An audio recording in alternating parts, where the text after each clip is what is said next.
احنف ابن قیس رحمۃ اللہ علیہ سے کسی نے پوچھا انسانیت کیا ہے؟ ابھی چل رہا ہے نا پورے ہندوستان میں انسانیت، مانوتا. تو انسانیت کیا ہے سوال ہے نا.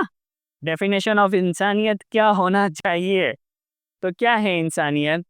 فرمایا دولت کے ہوتے ہوئے تواضع اختیار کرنا. یعنی دولت ہے، مالداری ہے، اچھے حالات ہے تو اپنے آپ کو بہت بڑا نہیں سمجھے ہوئے، لوگوں کی طرح اپنے آپ کو تواضع کے ساتھ لے کر چلے، اپنے آپ کو کم سمجھ کر چلے. دوسرا، بدلہ لینے کی طاقت ہونے کے باوجود معاف کر دینا.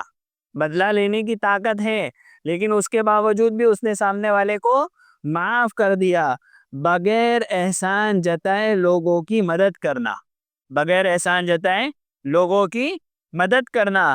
غصے کے وقت جلد بازی سے کام لینے کے بجائے صبر سے کام لینا. غصے کے وقت جلد بازی میں فیصلے نہیں کرنا بلکہ صبر کے ساتھ فیصلے کرنا، آرام سے، سکون سے، آہستہ آہستہ دیکھنا چاہیے کہ کیا ہو رہا ہے، کیسے ہو رہا ہے. کئی مرتبہ ایسا ہوتا ہے کہ جلد بازی کے لیے ہوئے فیصلے بہت زیادہ انسان کو تکلیف میں ڈال دیتے ہیں.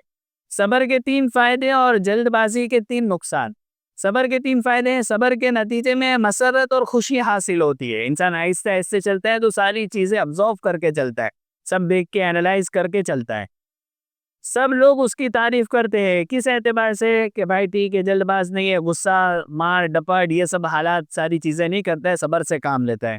اور تیسرا، اللہ کے یہاں بہترین اجر ملتا ہے. اور جلد بازی کے 3 نقصانات. جلد بازی کی وجہ سے ندامت اور شرمندگی ہوتی ہے، بعد میں افسوس ہی ہوتا ہے کہ ایسا نہیں کرنا چاہیے تھا جو میں نے کر دیا.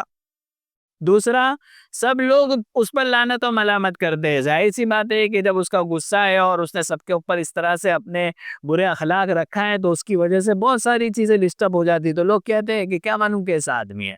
یہ دوسری بات. اور تیسرا، اللہ کے یہاں بدترین سزا ملتی ہے کیونکہ کئی مرتبہ جلد بازی کی وجہ سے انسان جو ہے گالی گلوچ ساری چیزوں میں مبتلا ہو جاتا ہے.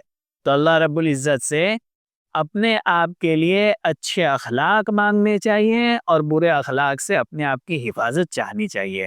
اللہ رب العزت ہمیں صحیح معنوں میں انسان بنا دے. آمین یا رب.